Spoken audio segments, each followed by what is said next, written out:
Vous avez une copine? Ça c'est la meilleure! Ce mec-là est vraiment pas prêt de se trouver une copine. J'aimerais pouvoir vous dire qu'elle est juste là. Si comme moi tu es fatigué des histoires d'amour qui mettent un temps fou à se mettre en route, je te propose aujourd'hui 10 animés de romances amoureuses où les idylles se font rapidement. On y va, c'est maintenant.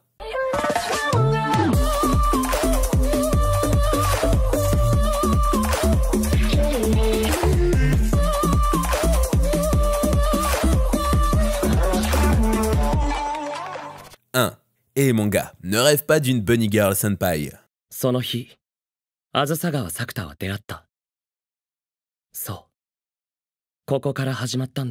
Si tu crois qu'une bunny girl va débouler dans ta vie sans te causer de problème, alors je te le dis tout de suite.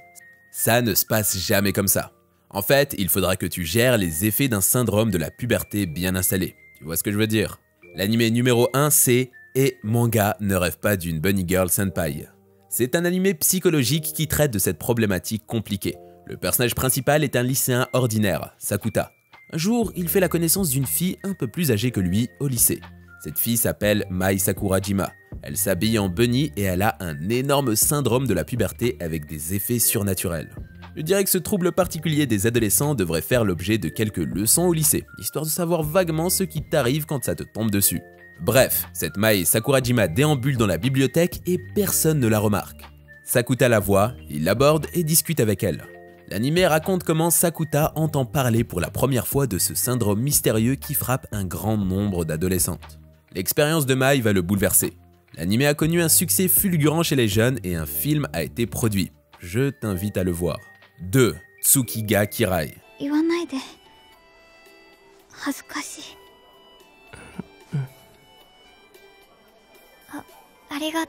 Dans ce deuxième animé, que je te recommande fortement, ça parle des relations entre les filles et les garçons vues du côté émotionnel. On y parle de toutes les émotions qui vont de l'amour à ce qu'on ressent quand on tombe amoureux, et la jalousie aussi. L'animé explore vraiment bien les émotions des ados, c'est effectivement bien traité. Le récit commence avec deux lycéens d'une même classe. Ils se rencontrent, se plaisent tout de suite et finissent par être amoureux. Je te vois venir, tu vas dire que c'est encore une histoire banale, tu connais déjà. Attends un peu, le début est classique, ok, mais le développement de l'intrigue en vaut la peine. Tu vas suivre une idylle amoureuse incroyable, tous les deux s'aiment follement et l'histoire est plutôt simple. En revanche, tout l'intérêt de cet animé se trouve dans la construction de la personnalité des personnages principaux. Ce couple commence par sortir ensemble et assez rapidement on voit toute la mécanique qui découle de ce rapprochement romantique. C'est captivant à voir, d'autant plus qu'on est bien dans la thématique des couples qui se lancent une histoire d'amour peu après leur rencontre. 3. Le conte de fées de Taisho Otam.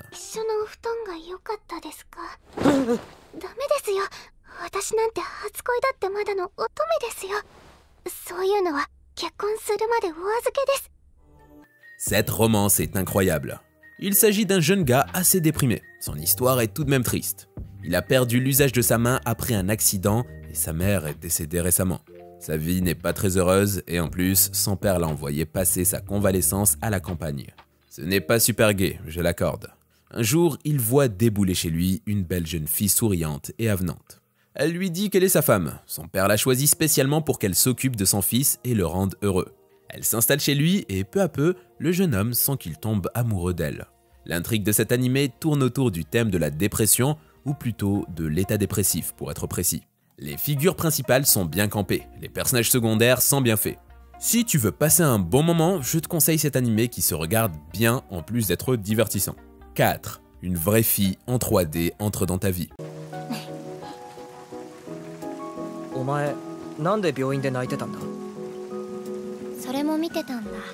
Tu as envie de voir entrer dans ta vie une vraie fille en chair et en os, une fille en 3D?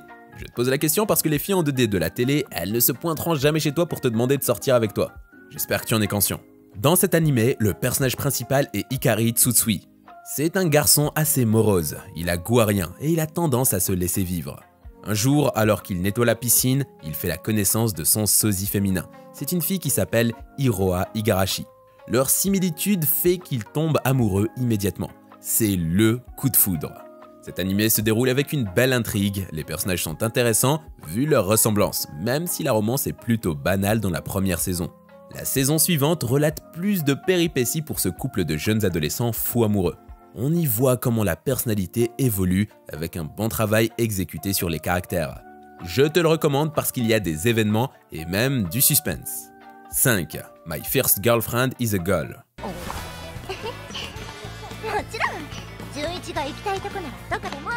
Dans cet animé, on a un jeune garçon solitaire. Il s'appelle Tanichi Ashiba. Visiblement, il est le seul de sa classe à ne pas avoir de petite copine. Évidemment, il est triste quand il voit ses camarades avec leur petite amie. Et en plus, il n'hésite pas à en parler autour de lui et il ne se sent pas capable d'aborder une fille. Par chance, ses amis restent proches de lui et lui conseillent de demander à Yukana Yame, la fille la plus populaire de la classe, si elle veut sortir avec lui. Il n'ose pas et pense qu'elle le rejettera s'il lui fait sa proposition. Et contre toute attente, il se décide à lui poser la question et Yukana répond qu'elle veut bien. L'anime My First Girlfriend is a Girl est un beau mélange de romance et de fanservice. Il y a certains passages sans grande logique, mais finalement, il est agréable à regarder. C'est même un bon moment de divertissement. Ce que j'aime, c'est les personnages et le suspense dans l'intrigue. Le couple est bien campé, même s'il reste semblable aux animés traditionnels. En revanche, le fanservice vaut le coup qu'on s'y intéresse. 6. Juliette à l'internat. C'est ce qui peut se passer si tu as la possibilité de faire un voyage dans le temps et tu te retrouves avec William Shakespeare et son histoire d'amour Roméo et Juliette. Dans cet animé, le décor est un internat où se trouve une jeune fille qui se prénomme Juliette. On n'a pas de famille rivale, mais plutôt un couple en rivalité. On n'a pas de Juliette qui s'exprime comme dans la célèbre tragédie. Ici, on a des filles super jolies qui se préoccupent de leur petite vie à l'internat. Il n'y a pas de passion dévorante qui se déroule ici. Juliette est une fille de caractère, bien plus entêtée que la Juliette romantique de la pièce originale. C'est une fille qui ne tarde pas à se mettre en colère quand elle est énervée. C'est un autre type de Juliette qui se retrouve dans une romance agréable à suivre. Il y a de l'intrigue avec quelques clichés du genre dans un cadre planté dans un lycée avec des ados. Dans l'ensemble, l'histoire est plutôt bien ficelée et tu passeras certainement un bon moment à regarder cet animé. 7. L'amour après la domination du monde. Tu veux qu'on se tienne la main? Dans cet animé, tu vas découvrir l'histoire d'amour étonnante entre deux ennemis jurés. Tous les deux sont déjà impliqués dans leur intrigue amoureuse au début du premier épisode. En fait, on est ici en présence de deux amants qui se trouvent dans des camps opposés. D'un côté, tu as Fudo, un jeune homme héroïque qui est le leader de l'escadron Gelato 5. C'est une armée dédiée à la protection du Japon. De l'autre, tu as Desumi, une jeune femme maléfique qui s'appelle la Reine de la Mort, parce qu'elle échafaude des plans pour dominer le monde. L'intrigue, c'est une histoire d'amour originale entre deux rivaux d'envergure qui a bien des particularités. Une romance entre deux ennemis jurés est plutôt classique dans les scénarios d'animé. Et ici, on n'y échappe pas. Tu vas te retrouver avec une profusion de clichés du genre. Pourtant, ce qui est vraiment intéressant, c'est comment l'histoire évolue entre les deux amoureux, qui se livrent un combat acharné, l'un voulant la paix dans le monde et l'autre recherchant l'asservissement du monde. Il y a plusieurs saisons et tu vas vivre des épisodes palpitants qui méritent le détour. 8. Elle et lui. Yazawa-san.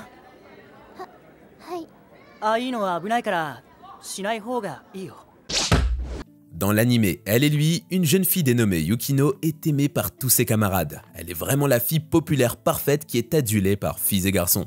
Un jour, un jeune homme dénommé Arima entre dans sa vie et tout bascule.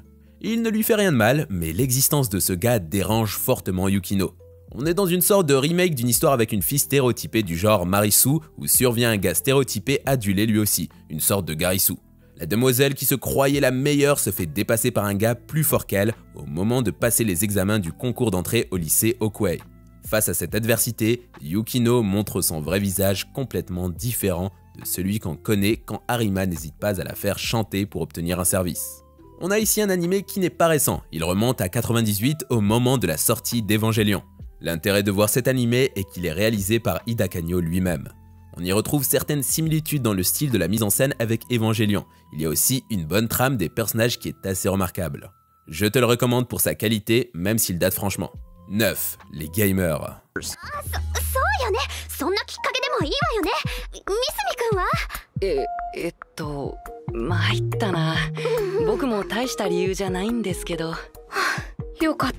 L'anime Gamer est une histoire particulière où l'intrigue amoureuse des deux personnages principaux n'est pas ce qui a retenu mon attention.